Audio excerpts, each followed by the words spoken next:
యేసుక్రీస్తుని నమ్ముకొని ఉన్నావు.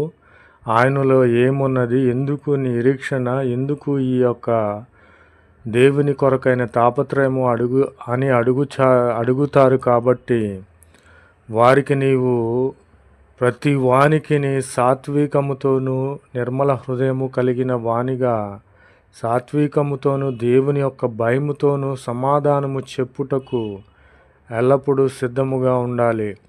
నా ప్రియమైన సహోదరులారా, మనము దేవుని గూర్చి ఇతరులు అడిగినప్పుడు మన గుండెలపై చెయ్యి వేసుకొని చెప్పగలుగుచున్నామా? లోకరక్షకుడు ఈయనే, నన్ను రక్షించిన దేవుడు ఈయనే, ఈయన లేకపోతే నేను లేను అనేటువంటి నీవు సంకల్పముతోనూ దేవుని యొక్క భయముతోనూ సమాధానము చెప్పగలుగుచున్నావా? ఆ విధముగా చెప్పాలి. మీ హృదయములందు క్రీస్తును ప్రభువుగా